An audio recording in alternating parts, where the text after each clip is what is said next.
All right, so today we are in John chapter 15, verse 18, and we're going to read all the way through John chapter 16, verse 15. And as we read, let's be reminded that this is part of Jesus' farewell discourse. So he and his disciples have left the upper room. They're headed to the Garden of Gethsemane, where that very night Jesus is going to be arrested. And so these are some of his final words to his closest followers as he's headed towards his death. He's headed towards his crucifixion. John chapter 15, starting with verse 18. If the world hates you, keep in mind that it hated me first. If you belong to this world, it would love you as its own. As it is, you do not belong to the world, but I have chosen you out of the world. That is why the world hates you. Remember what I told you, a servant is not greater than his master. If they persecuted me, they will persecute you also. If they obeyed my teaching, they will obey yours also. They will treat you this way because of my name, for they do not know the one who sent me.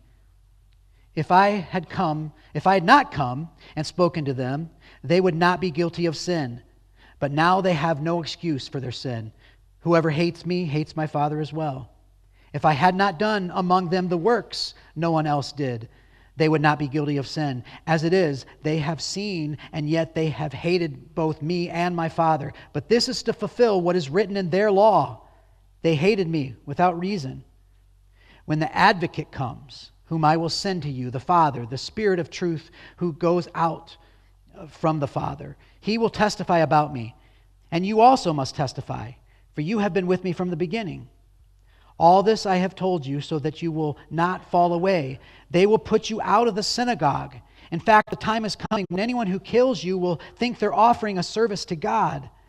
They will do such things because they have not known the Father or me. I have told you this so that when their time comes, you will remember that I warned you about them. I did not tell you this from the beginning because I was with you. But now I'm going to him who sent me. None of you ask me, where are you going? Rather, you are filled with grief because I have said these things. But very truly I tell you, it is for your good that I am going away. Unless I go away, the advocate will not come to you. But if I go, I will send him to you. When he comes, he will prove the world to be in the wrong about sin and righteousness and judgment. About sin because people do not believe in me. About righteousness because I'm going to the Father where you can see me no longer. And about judgment because the prince of this world now stands condemned. I have much more to say to you, more than you can now bear. But when he, the Spirit of truth, comes, he will guide you into all truth. He will not speak on his own. He will speak only what he hears, and he will tell you what is yet to come.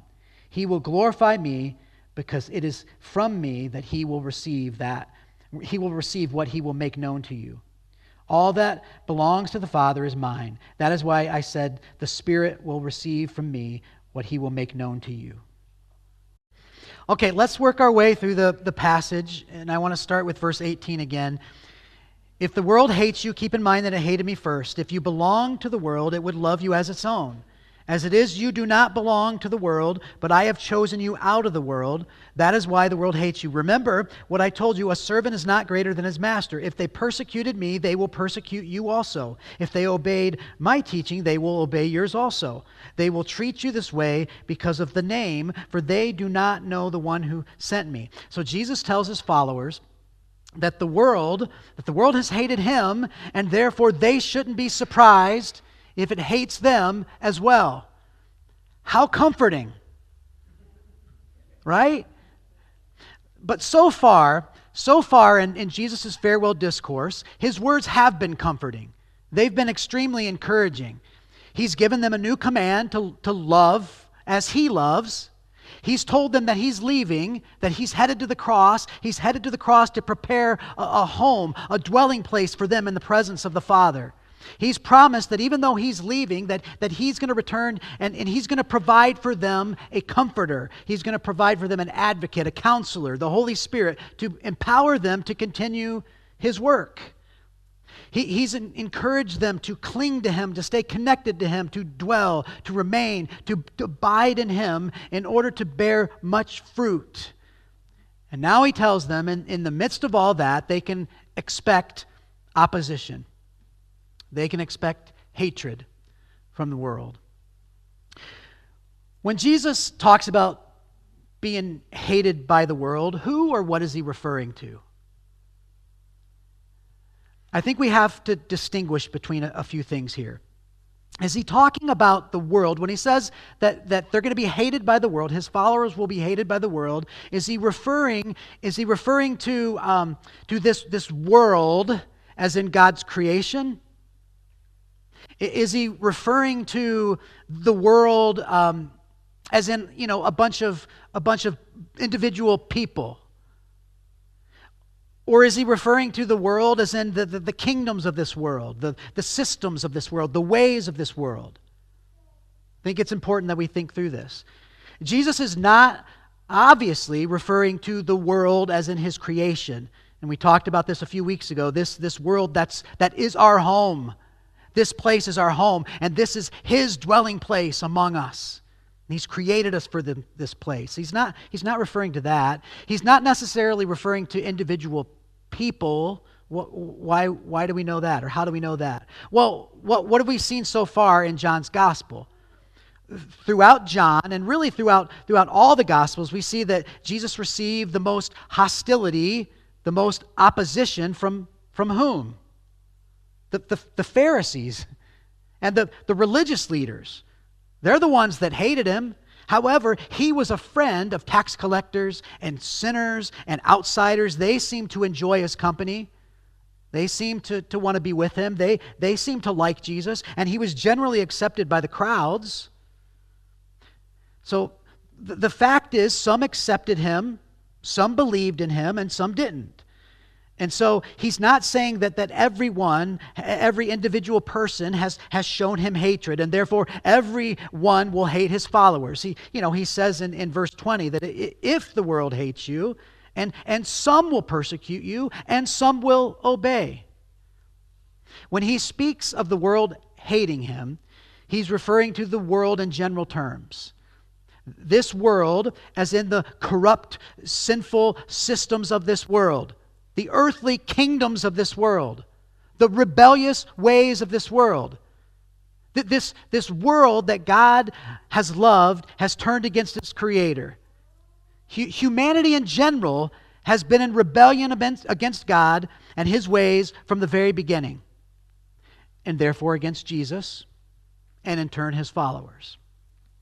In a few weeks, we'll come to the passage just a couple chapters away in John chapter 18, his trial, Jesus' trial before Pilate, where he'll tell Pilate, my kingdom is not of this world. My kingdom is not of this world. That preposition of is really important. He continues to say, if it were of this world, my servants would fight to prevent my arrest by the Jewish leaders. But now my kingdom is from another place. Another important preposition. My kingdom is not of this world, it's from another place. What's he saying? My kingdom is not of this world, meaning it's a completely different kind of kingdom. It's an otherworldly, totally other, upside down kind of kingdom. It's so very unlike the kingdoms of this world that advance how? They advance by the way of the sword. The kingdoms of this world advance through power, through might, through control. But his kingdom advances by the way of the cross, through humility, through self-sacrificial love. That's why his followers don't need to fight to prevent his arrest, because that's not the way of his kingdom. His kingdom is from another place. It's a heavenly kingdom come to earth. Jesus said, my kingdom is at hand. It's here. It has arrived. It's from heaven to earth. It's now here. And through his death, resurrection, and ascension, he's now ruling and reigning as king of all heaven and earth. And so when Jesus says that his followers, in verse 19, don't belong to this world, and that he has chosen them, called them out of the world. Once again, he's not talking about this world as in God's creation. He's not calling his followers away from this world, this world that he has created for our home, for his dwelling place among us. He's not talking about separating us from he's not talking about separating his followers or secluding us from people who aren't Christians, who aren't Christ followers. What's he saying? He's calling his followers to no longer live like the world lives, to no longer follow in the ways of the world.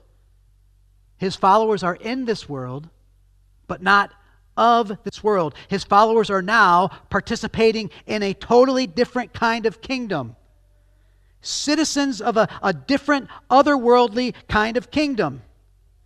A kingdom with completely different values, priorities, allegiances, agendas, and ways of being in this world. A kingdom that is not of this world, it's a different kingdom. It's not from this world, it's from heaven, so it's most definitely for this world. It's from heaven to earth.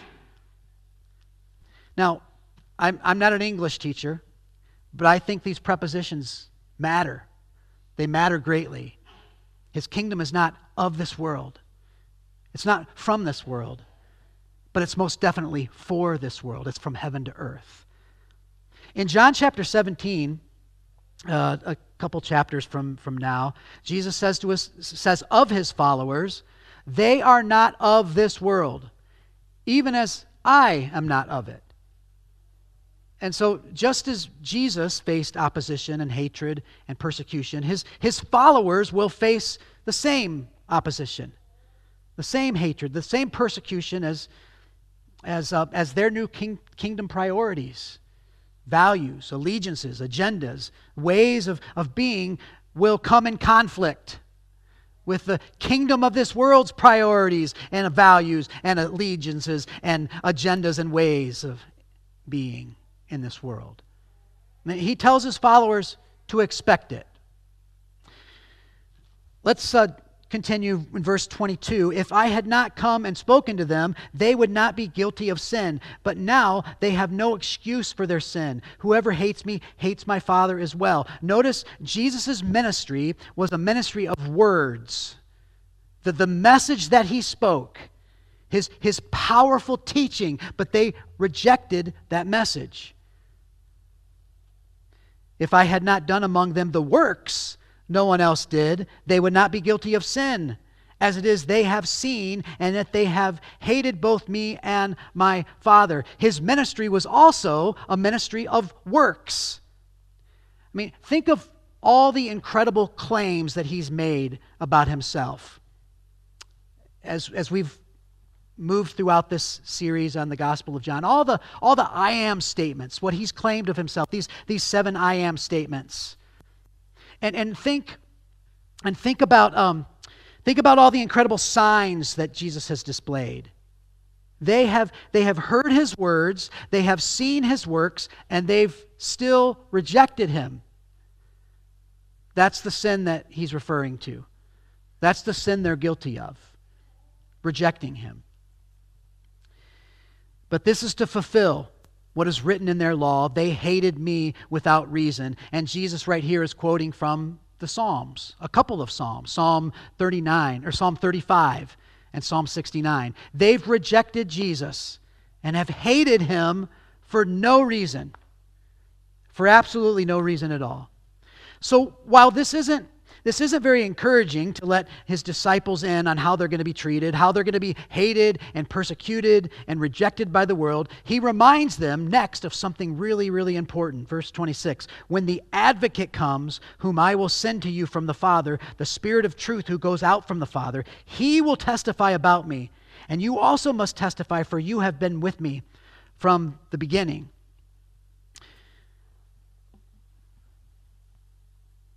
So this is the third time that Jesus has promised the Holy Spirit. They will have the Spirit of God within them, this counselor to defend them and to assist them in continuing the work of Jesus and testifying about Jesus in word and in deed, in word and works, just like Jesus. On to chapter 16 now. All this I have told you so that you will not fall away. So they won't fall away, so they won't be surprised by it, so they can expect it, and they can endure it. They will put you out of the synagogue. Now you may remember back in John chapter 9, this would have been, a few months ago when we studied this, when Jesus healed the blind man. Do you remember when they put the blind man out of the synagogue? They kicked him out of the synagogue just because he was healed by Jesus. And to be kicked out of the synagogue meant that they wouldn't be able to participate in Jewish life, in Jewish religion, Jewish culture, Jewish economic and social life. So this was a really big deal for them to be kicked out of the synagogue. And we actually can see this happening to the churches in the book of Revelation, which we studied a couple years back. So their opposition came first and foremost from the Jewish religious community, just as it did with Jesus. In fact, the time is coming when anyone who kills you will think they're offering a service to God. The Pharisees, the religious leaders, they thought that they were doing a good thing. They thought that they were keeping their religion pure. And it was the same with the Apostle Paul, right? Remember the Apostle Paul in the book of Acts? I mean, he was a Pharisee. He zealously persecuted the Christ followers. Before he met Jesus, he thought he was doing the right thing. But these religious Pharisees, religious rulers, they did this, but they didn't truly know the Father. They didn't truly know the Father that Jesus came to reveal. That's what Jesus says. They will do such things because they have not known the Father or me. I have told you this so that when their time comes, you will remember that I warned you about them. I did not tell you this from the beginning because I was with you, but now I'm going to him who sent me. None of you asks, where are you going? Rather, you are filled with grief because I have said these things. None of you ask, where are you going? That makes me laugh a little bit. That's kind of funny, right? Because if you've been here the past several weeks, you know that they ask that all the time. Jesus kept saying he was leaving, and they kept saying, where are you going? We don't get it. Where are you going? Well, apparently they finally got it. They finally understood where he was headed. They stopped asking him the question. But very truly I tell you, it is for your good that I am going away. Unless I go away, the advocate will not come to you. But if I go, I will send him to you. How can it be good that Jesus is leaving them? Jesus has been with them for 3 years. And that kind of sounds like a long time, but really it's not. They still have a lot to learn. They're still trying to figure this out. And Jesus is saying it's good that he's leaving. How can it be good? Well, remember, he's preparing a way for the Holy Spirit, the advocate, the counselor, to dwell, to reside with them. And this is the 4th time that Jesus mentions the Holy Spirit, the promised Spirit. And let me remind you of what I said a couple of weeks ago, that Jesus is Emmanuel, God with us. But the Holy Spirit is God within us. And this should be incredibly comforting. With all this talk of hatred and persecution, hostility and opposition, this should be incredibly comforting. Verse 8, when he comes, he will prove the world to be in the wrong. The Holy Spirit will prove the world to be in the wrong about sin and righteousness and judgment.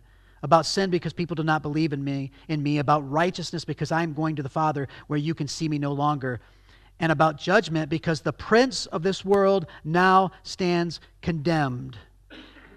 Prince of this world now stands condemned. Notice it's the Spirit's job. It's the Spirit's job to convict the world of sin. That's really important, right? It's the Holy Spirit's job to convict the world of sin. And it's the Holy Spirit's job to bring judgment, to bring the justice of God to those who have rejected him. And then also notice that at the cross, it's at the cross where the prince of this world has been judged and condemned. That the prince of this world, along with all the principalities and powers that undergird the ways of this world, they're judged, they're condemned once and for all at the cross. Now, obviously, it hasn't happened yet for his followers. Jesus is pointing forward. For us, it has already happened. It's at the cross and it's at his resurrection where Jesus was proven to be the one true Lord and King, Lord of heaven and earth. And the Holy Spirit will bear witness to that. Verse 12, I have much more to say to you, more than you can bear. But when he, the Spirit of truth, comes, he will guide you into all truth. He will not speak on his own. He will speak only what he hears, and he will tell you what is yet to come. He will glorify me because it is from me that he will receive what he will make known to you. All that belongs to the Father is mine. That is why I said the Spirit will receive from me what he will make known to you. This is now the fifth time. The fifth time Jesus has spoken about the promised Holy Spirit who will provide comfort, defense, direction, guidance in the midst of a hostile world. I'm reminded of what Jesus also said to his disciples in Luke chapter 12, verses 11 and 12. When you are brought before the synagogues, rulers and authorities, do not worry about how you will defend yourselves or what you'll say, for the Holy Spirit will teach you at that time what you should say. And so the disciples of Jesus, they followed in the footsteps of Jesus, and they were persecuted, just like Jesus. And like Jesus, they faced the most opposition, the most hatred, the most persecution from the Jewish religious community. At first. Because if that wasn't bad enough, and that was pretty bad, they eventually started to receive persecution from the Roman Empire. And the persecution from the Roman Empire didn't come because of their religion. The Roman Empire allowed for freedom of religion. And the persecution didn't come because of their private devotion to Jesus. The Roman Empire was totally okay with that. No problem to have this private devotion. The persecution came because they were promoting another king besides Caesar. To proclaim the gospel that Jesus is Lord means that Caesar is not. And that was a big deal. It was the gospel message that there's a new king.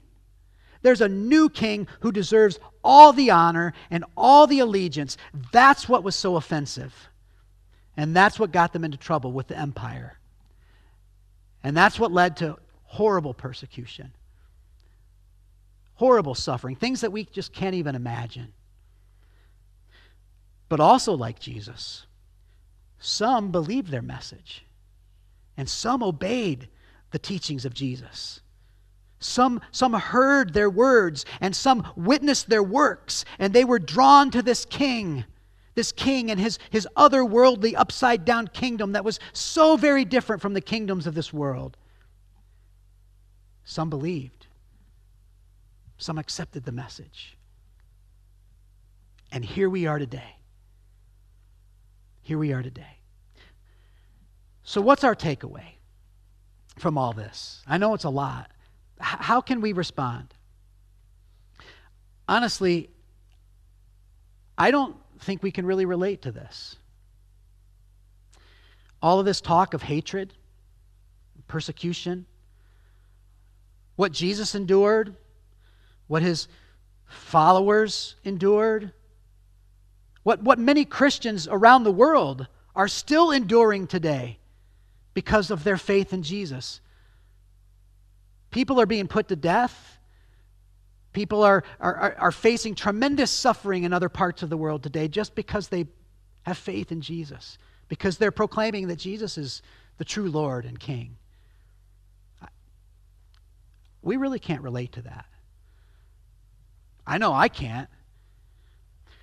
But there are Christians here in our country, though, that, and they're usually pretty outspoken. They're pretty vocal, who claim that we are being persecuted, right? They claim that Christians are being persecuted in America today. We're not. We're not. When people disagree with us, we're not being persecuted. When people believe different than us, that's not persecution.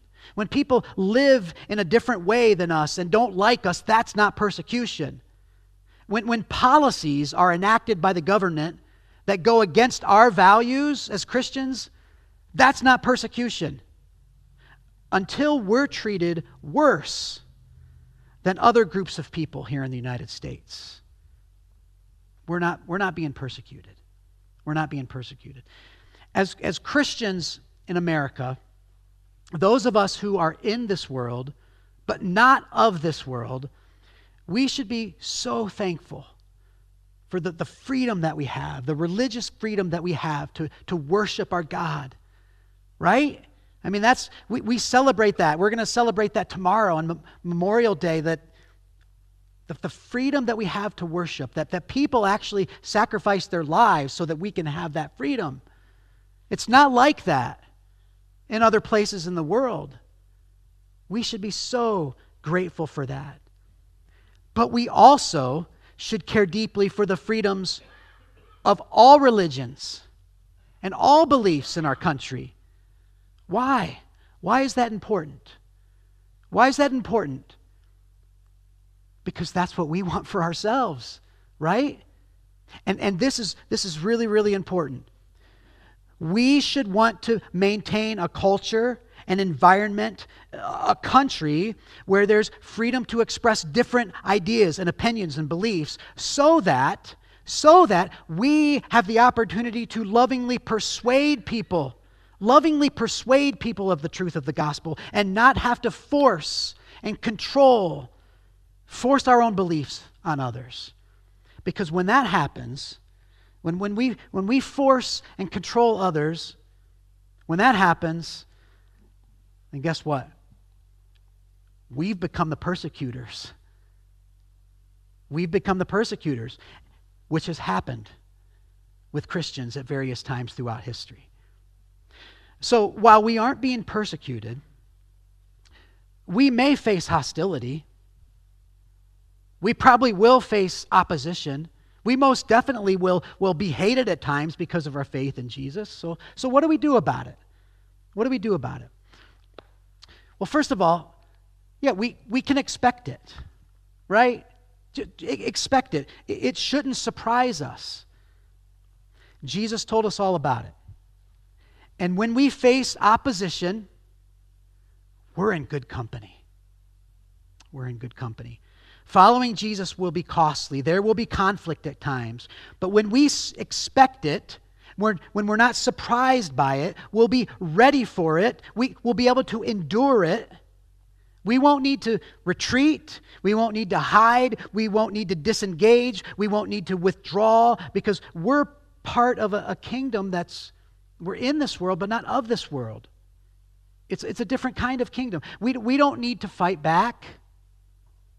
When we encounter this opposition, we don't need to win. We're part of a kingdom that's from another place. So we don't have to fight, like Jesus said. The battle's already been won. It's already been won at the cross and the empty tomb.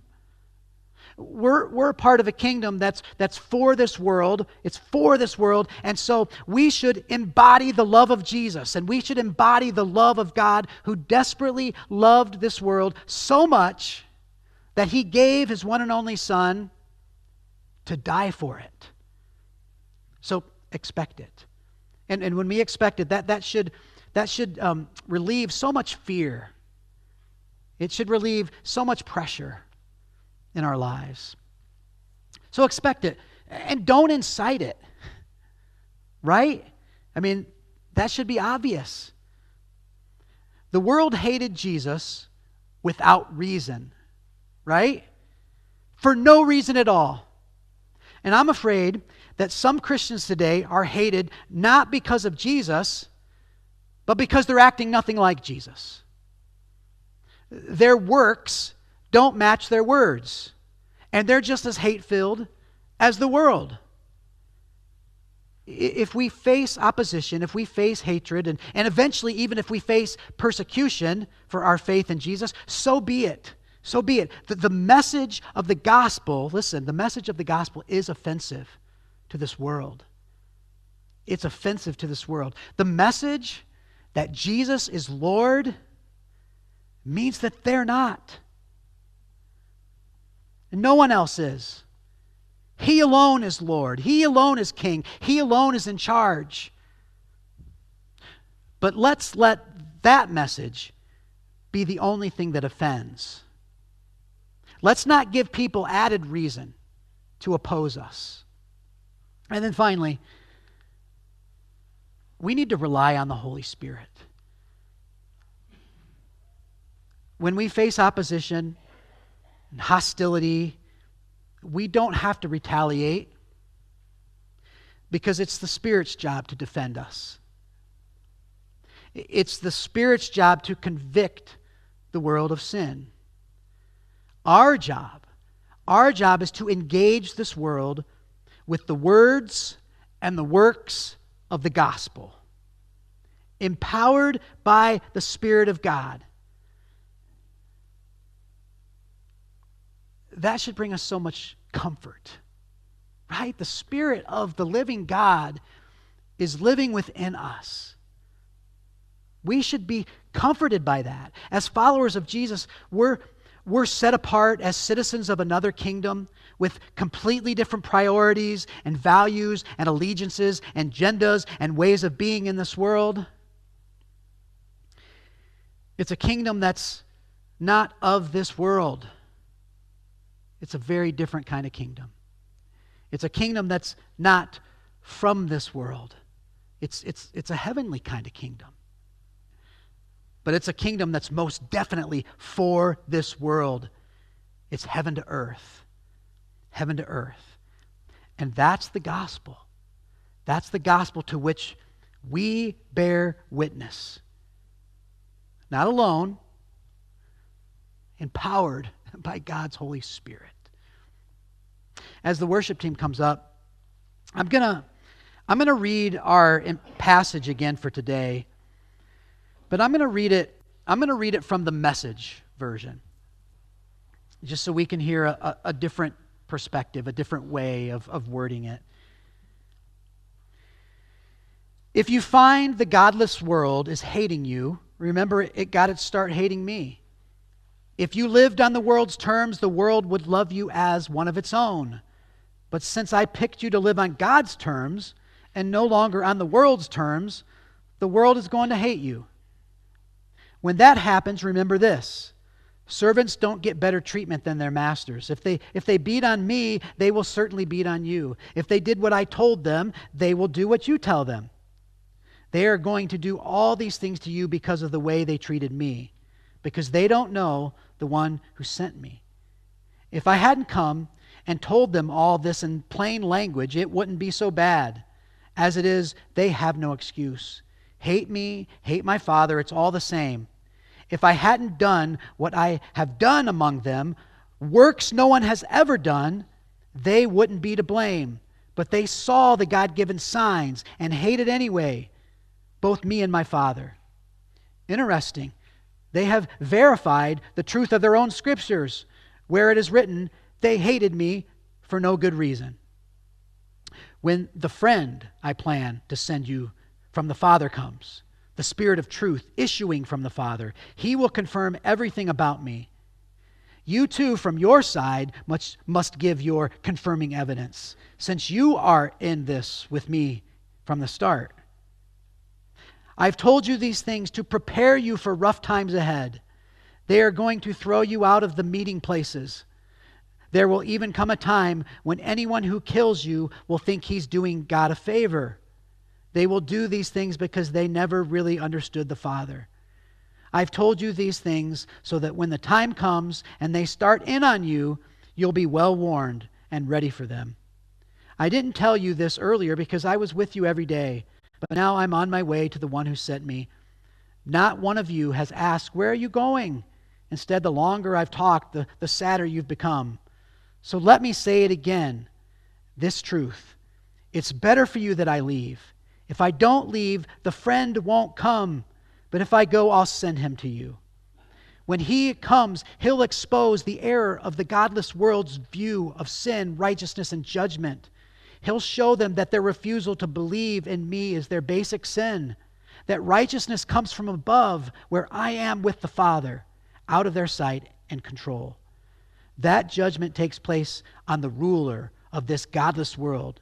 It is when this ruler of this godless world is brought to trial and convicted. I still have many things to tell you, but you can't handle them now.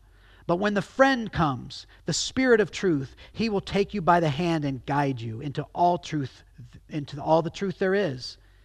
He won't draw attention to himself, but will make sense out of what is about to happen. And indeed, out of all of that I've done and said, he will honor me. He will take from me and deliver it to you.